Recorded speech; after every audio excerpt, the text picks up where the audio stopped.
Hello everyone. Welcome to my second video of the year. So today's topic is a continuation of a long series of videos that I've been doing since December 6th of 2024. So if you're watching this in the distant future, I suggest you start there first. The first video I posted, December 6th, 2024. A long series of videos on the psychology behind learning music, learning technique, improvisation, etc. How to decide how to create the ideal practice routine, which is a very difficult topic because a lot of these things depend on your goals and whatnot. So today's topic specifically will be about habits, correcting bad habits, or deciding whether you should correct bad habits and whether you consider the bad habit to get in the way of you playing the music that you want to play or not, because sometimes it's a choice you have to make. Sometimes the quote-unquote bad habit might not be such a big deal. Okay, so as I'm recording this video, I haven't really decided how to name this video, so maybe I'm going to come up with something controversial and people will get triggered again. I love it. I love seeing people get triggered. I've heard it often said by a lot of people that I respect. They say that it's better to start with good habits from the beginning, because that way, well, for obvious reasons, right? And their main argument is that if you have bad habits, because it's so ingrained in you that it feels so difficult to undo those habits and to learn new ones. So on the surface, I agree with that philosophy. However, I have a little bit of a different take. And so you're going to have to refer back to my other video from a few weeks ago. I don't remember which one, but it's part of this series starting from December 6th. I talked about people who have talent. Sometimes, a lot of people who have quote-unquote talent, they do things naturally without realizing they're doing it correctly. For instance, let's say I'm a beginner at guitar and I decide, okay, I want to be a shredder, I want to learn how to play fast. And I decide, I'm going to exaggerate things a little bit. I'm going to hold my pick like this with the pinky and my thumb and have it so that the pick is, like, you can really see the pick. And I'm going to decide I'm going to pick only with my arm, never with my wrist. Let's see. Epic failure. I'm sure with a little bit of practice I might get to... Let's see. Yeah, maybe with a little bit of practice I might actually get somewhere, right? So this is obviously a very, very, very bad habit. But then, for some reason, let's assume that I decide to hold the pick so that much less is showing, and I decide to hold it the way most people hold it. And for some reason, I decide to play with my wrist.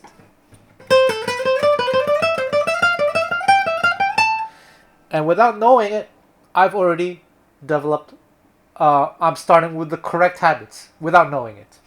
And so it feels natural.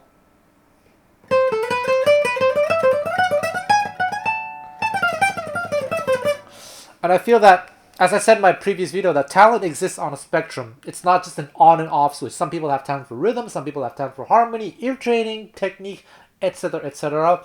But let's say for technique, when you have talent for something, it often just means that you naturally started with the right habits. So you get to, how do you say, skip this entire process where you have to be very, very mindful. You just naturally gravitated towards doing the right thing the right way.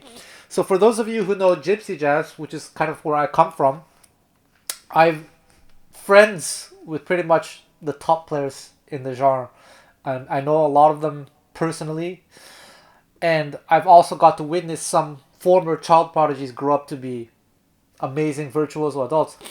And I saw a lot of these young players when they first started, they had a lot of quote unquote bad habits. And a lot of these players are self-taught too. I'll just give one example. Stokela Rosenberg, when he first started playing guitar, he only used downstrokes and he had his hand like this, like the way most of us do right now. Whereas in Gypsy Jazz, you're, well, not supposed to, but generally we play with kind of what we call this rest stroke technique, wrist. Since he's 100% self-taught, okay, he started with quote-unquote the wrong habit, playing like this, planted. But one point, just a few years later, by the time he was like 13 or 14 years old, he started playing with the rhythm. He just probably figured out naturally, because I've asked him about his technique. He just says, I don't know, I just do what I do. But somewhere down the road, he just naturally gravitated towards the right technique. The reason for that may be because everyone around him was playing with a kind of this floating wrist technique, and he just naturally gravitated towards that, even though he didn't start that way. And for sure, environment does play a great role in this, because I've been to a lot of these gypsy camps where I would meet family members of the famous players, the Rosenberg family, for instance. But not just the Rosenberg, like even in France, like in the east of France, I just meet these people, cousins, uncles, whatever, of these famous players, and I would talk to them, hey, do you play any guitar? And they'll be like, no, I have a full-time job, I do this, I don't play any guitar at all. Then after we have their meal, then after they would grab their guitar,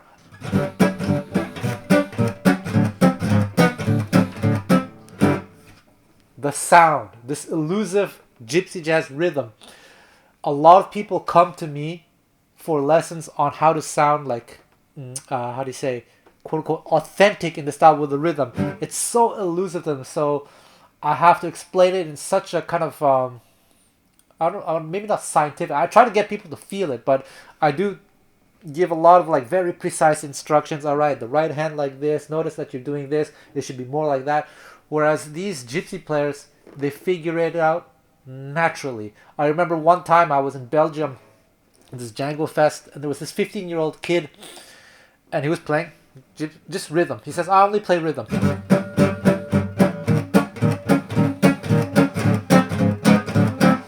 And I asked him, well, when did you start guitar? He told me he started just a few months ago. He already figured out the sound that so many people are chasing after. And reason for that is the environment. That kid, he's now probably in his 30s actually, was just in the right environment. He could observe and he could hear. He was immersed in it. So the environment plays a role in how often one learns, quote unquote, the correct way. And I'm saying all this because, like I said, they get to bypass this whole process of having to think a lot. And when you have to think a lot, it can get very discouraging. I know so because I've been on that boat many, many, many times. So if you manage to learn something naturally, that's fantastic. But if you have to learn something through a process that I'm going to talk about here, it can be very, very discouraging. And in that sense, whether you're trying to fix a bad habit or start with a new habit, if you have to go through that process, a lot of people might just give up. And statistically, that is the case. A lot of people do give up. Because let's say I tell you the correct habit already with a gypsy jazz picking. For a lot of people, it's so unnatural. And I have to tell them, all right, generally, or I have a book, by the way. You should check it out. It's on Amazon. The description. The link is in the description. But anyway, extend your arm like this. Let go of your wrist. Just anchor this part of your arm here, and start playing with the wrist. And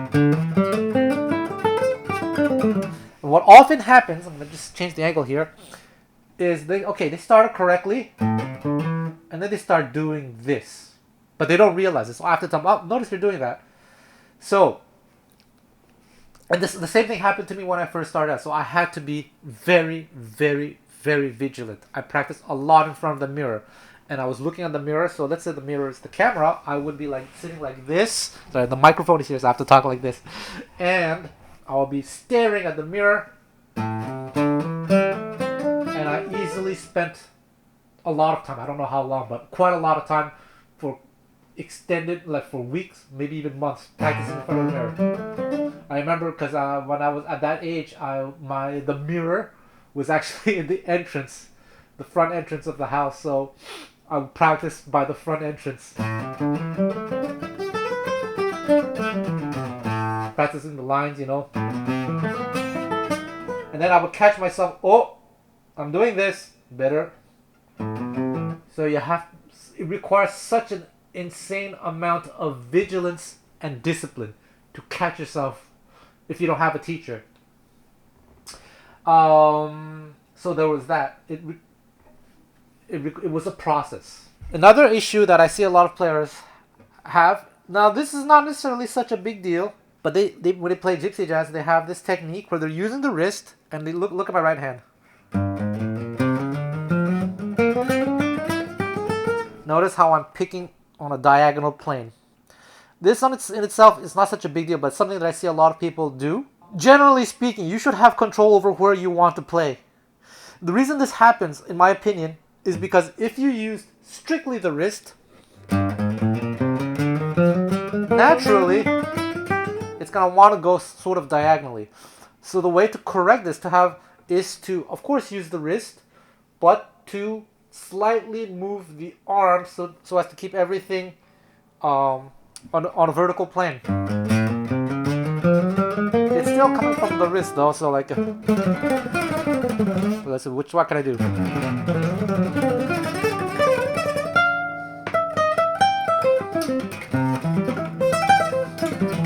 Even though it's coming from the wrist, I use a little bit of the arm to keep everything straight. So if you're a Gypsy Jazz player and you have those issues and you feel you want to correct them, well, it's gonna be a process. You're gonna have to be very vigilant. You're gonna have to either record yourself, film yourself every day, or practice in the mirror, in front of a mirror, and you have to do this with such vigilance. Like, I cannot stress this enough, because if you're not vigilant and you totally forget you're doing that, it's wasted, and you have to do that for quite a while. For a lot of people, it's asking too much. So at the end of the day, it depends on you, your own willpower. How badly do you want it? I gave in one of my previous videos, I gave the example. One person came to me to learn this technique, and that person was already is a good musician. They went to a famous music school, professional, playing semi-professionally, and for some reason they wanted to learn. He wanted to learn, like, look at me, I'm using 2024 vocabulary. Give me some woke points, buddies. That player was already very good. He had his own take on the technique, but he felt he wanted to have like the optimal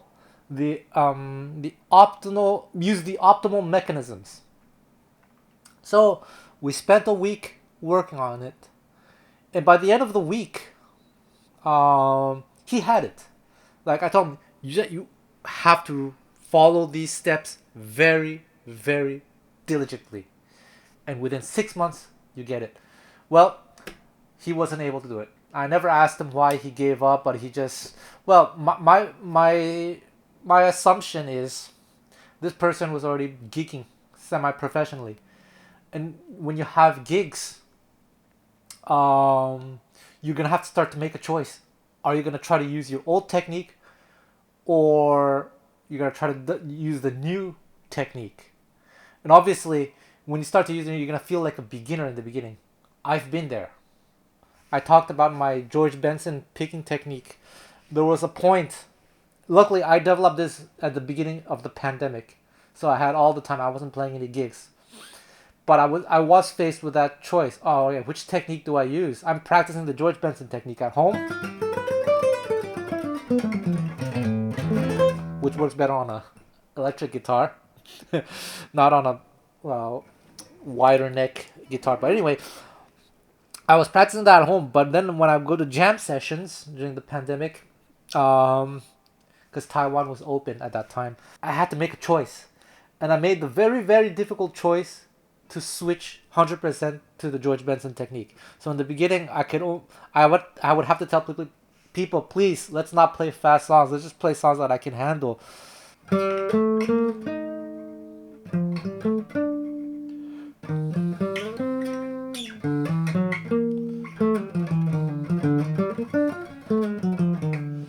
Relatively slow.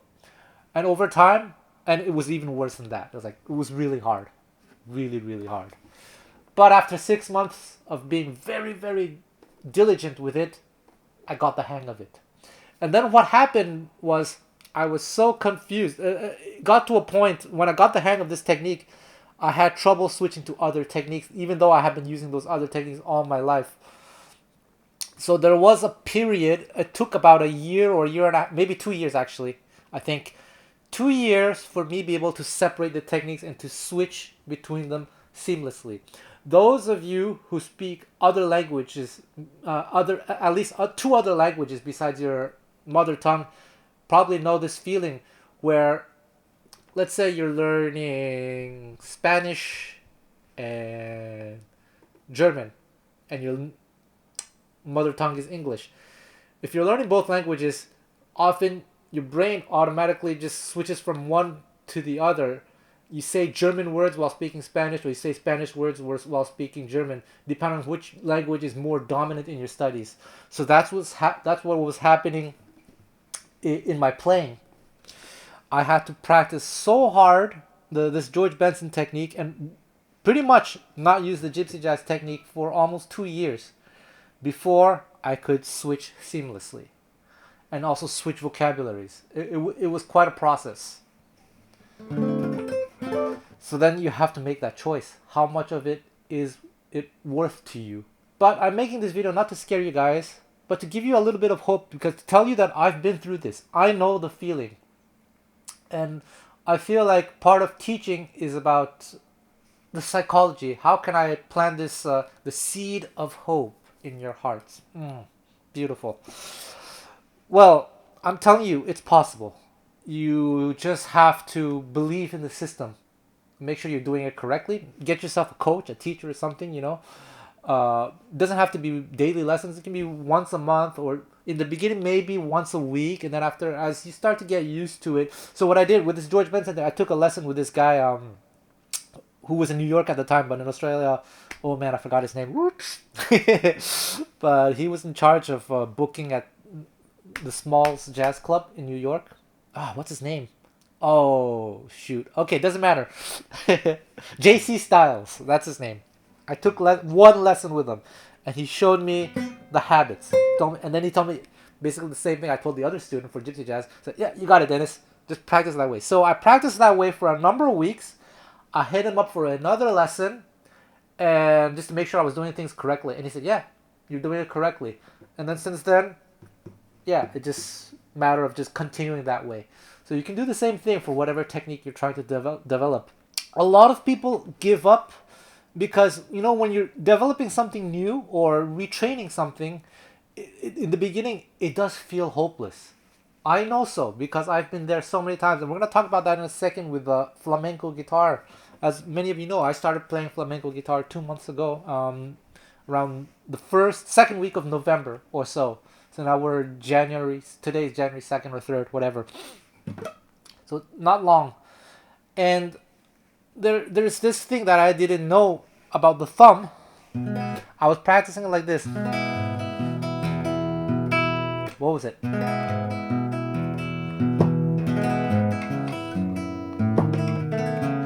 Until I realized that the thumb should be doing rest strokes.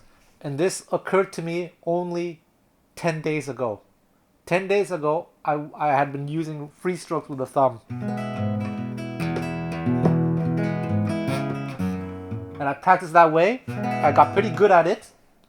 Already, the thing about flamenco, though, it's so hard, is it's polyphonic. Not polyphonic, polyrhythmic.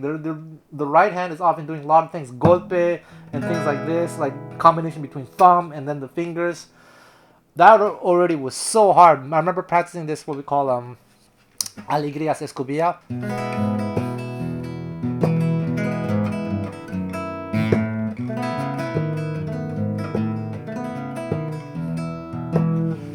That was very hard to do, and I managed to do it with free stroke. Then I watched a video on YouTube where a great teacher by the name of Samuel Moore. Man, that guy's such a good teacher. Check him out, Samuel Moore flamenco guitar. Anyway, he was insisting a lot on the rest stroke, and then there was this feeling of dread in my heart. I had spent over a month practicing this quote unquote the wrong way, and I had to make a choice that day. I remember as I was watching that Samuel Moore video, it's like, oh man, should I retrain everything? So what I did was I listened to the sound of the free stroke, so, and then the sound of the rest stroke, and then I realized, wow, the rest stroke sounds way better. It's subtle, but there is a difference. It sounds way better.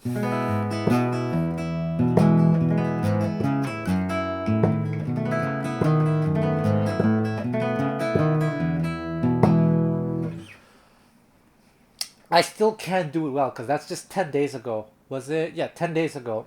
I made the decision that I was going to correct it because I want to document this for you guys, to tell you the process of what I went through. Well, I went through the dread that everyone goes through.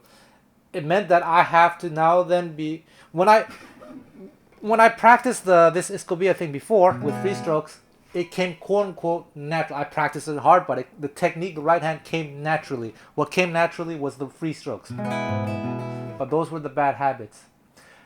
But now that I knew what the correct habits were, I had to decide. And I made that decision. I'm going to work on it. And I managed to correct it. I still haven't mastered it. It's going to be a while. But I can do it now. But boy, did I really work my ass off. I practiced a lot. Quite a few hours every day. And being very vigilant.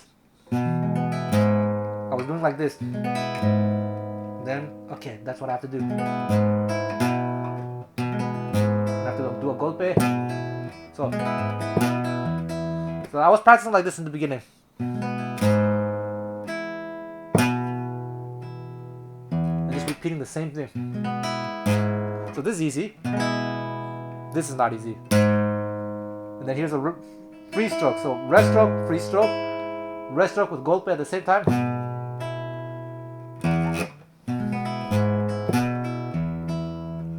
It was even slower than that. It was 3 times 3.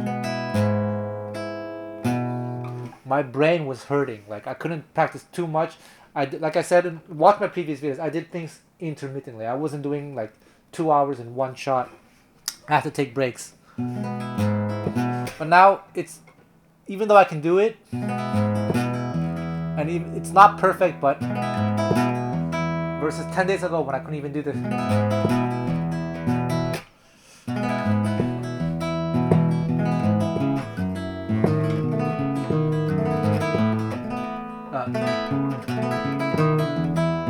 So a little hesitation there because it's still not 100% programmed, but in the past 10 days, I worked on this quite a lot. Not just that, but other patterns that use the thumb, I switched all to rest strokes.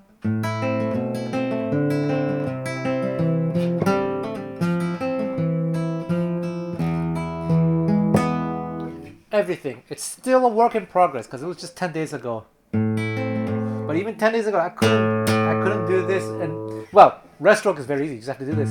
But it's the combination of things that makes it so very difficult.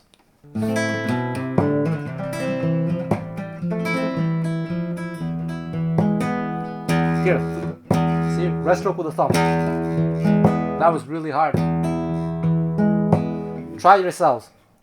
Rest stroke on the thumb while doing a golpe, and then immediately after the golpe, free stroke with the index, and then switch the rest stroke thumb to the D string, and then continue.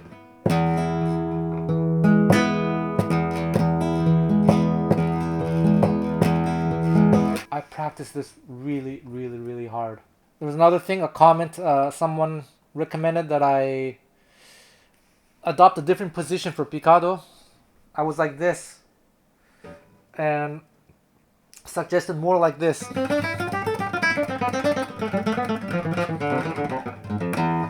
there's different reasons for that. This is not a flamenco video, but again, I had to make a choice. Am I gonna switch my thing? So right now I'm experimenting quite a lot, because it's a lot of people say different things. I watch a lot of videos. I watch a lot of great players. I see a lot of different things happening. So I'm trying to figure out where I fit in the spectrum. But it does make sense to have it more like this, so you can have a not relative straighter wrist. Because the one thing you want to do is avoid too much of this. But this, if I just relax my hand, it falls naturally. Like this. There's a little bit of an angle, so I try not to go further than this.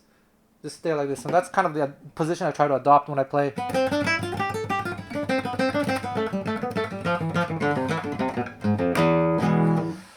So I had to retrain a lot of things. These are choices you have to make.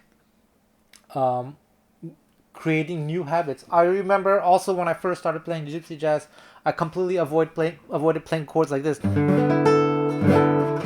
I couldn't do this chord at all. So I had other shapes that I used. I forgot which ones they were, until one day someone just told me, Dennis, if you practice it, you'll get it. And you know what? I practiced it for about 2 weeks, very hard.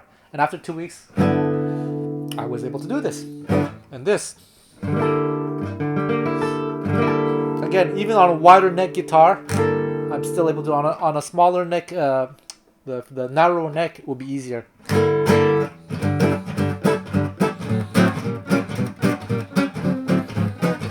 That's one of the things that a lot of Gypsy jazz learners or players have trouble with.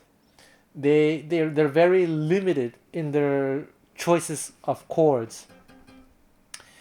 Whereas people like Fapi Lafata, Charles Limburger really insisted on certain things with me about being more deliberate with harmony, and that set me on this obsession over different chords to use artistically for artistic reasons. A lot of players play the chords that they know, usually the easy ones, because like this.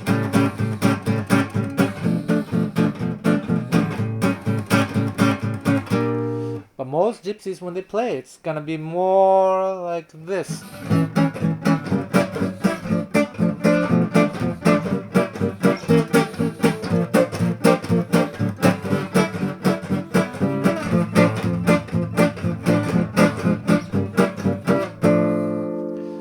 These chords that are a little bit more difficult to play, but that is the sound. If you want to go for the quote-unquote gypsy sound, if you want to go for the hot club sound, if you want for the American 1930 sound, there are different chords you can use, and it's something that I spend a lot of time working on. How much of this matters to you? Only you can answer that for yourself. Because then to be very deliberate with your chord choices means you have to think a lot. Think so much, and then to the point where it becomes natural, and then you can just, by feeling, switch from one to the other. It's not easy. There's another thing. Many of you know I started, those of you who watch my channel, I started learning, before learning flamenco, I was learning rumba flamenco, which is this other thing. And I had learned this way of playing one of the rhythms, which is basically thumb down, index up, and that's valid. That totally works. There are no rules in that style. Until I learned this other pattern that goes like this.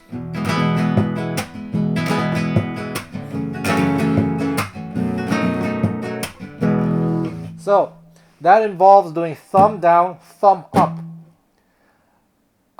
And then I realized when I was watching YouTube, I watched some of the Gypsy Kings guitarists. They were doing, instead of thumb down, index up, which does work, they were doing thumb down, thumb up. and it gives a stronger sound.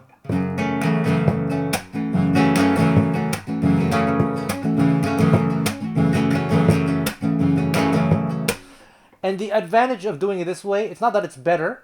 If you want to have a stronger sound, then you do with the thumb up. If you want a weaker sound, which is possible, you do with the index up. But doing with the thumb up also allows you to switch between this and so you can do.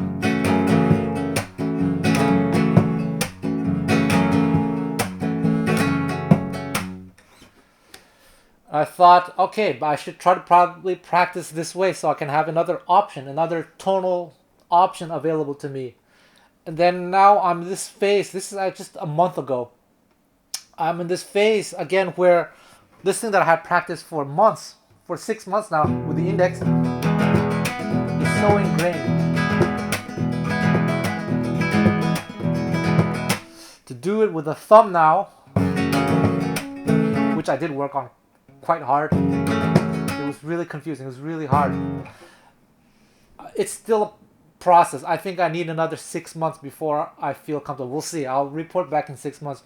But the point I'm making now, I have all these. If I work on it, I want to have all the different options available to me just by feel, without putting much thought into it. If I want a softer sound, I'm gonna do the index one. If I want to make it more powerful, I'm gonna start using the thumb.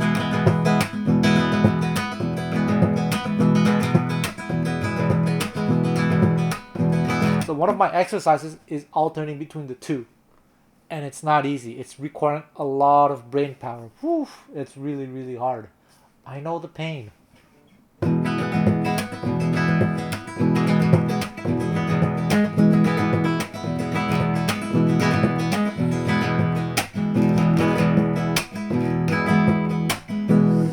It's crazy because, you give me a pick and you ask me to play gypsy jazz.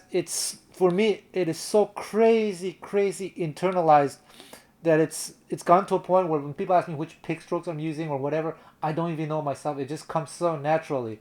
But I had to work very hard at it.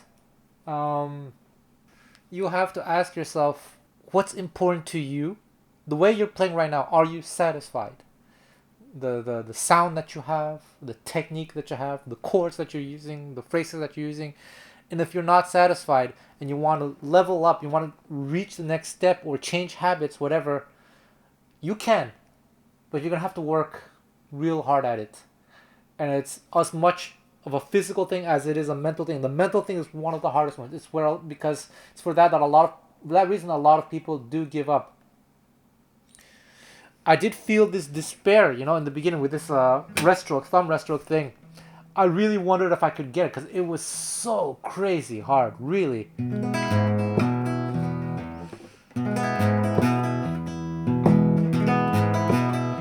It's still a little bit hard for me, but now I can do it. I totally understand if someone would give up because it seems so hopeless. But luckily now with the resource out there and even the advice of teachers, I do ask for advice I got a lot of advice from different flamenco players out there. Thank you so much. But it's very reassuring to know that I'm doing things the correct way. I just have to continue. So believe in yourselves. And if you're not sure, ask for advice, ask for help, like head someone up for a lesson, even 30 minutes. Am I doing things correctly? Then go with it. Practice real hard. But you have to be consistent. I always say about 6 months before something starts to feel like a habit. Like, this Roomba thing with the index up. I don't have to think anymore. It's with the thumb up. I'm doing it, but I can feel myself making a mistake very easily because I'm concentrating really hard. Oh, see, I made a mistake there.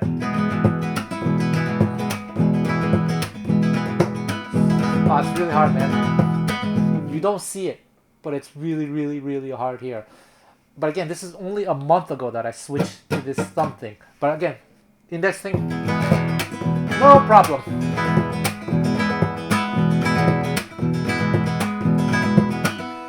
Very easy. Took me 6 months. I made about a video about this technique, by the way, in the month of September, where I document my struggles. The struggle is real. One more time, I'm not saying this to scare anyone. I'm saying this to actually encourage you, to let you know that I've been through the same things, the same fear, the same process. I know all about it, but I worked very hard. And I also made sure I was doing things correctly. So, work hard, make sure you are doing things very correctly. That requires you to be ultra vigilant. Practice in front of a mirror, record yourself, ask for advice. Maybe sometimes you think you're doing things right until someone points something out. That's the same thing, with this technique and that technique, different things, rest strokes. People have to point it out to me. And I'm very, very thankful to those people. So there we go. Don't give up. You got this.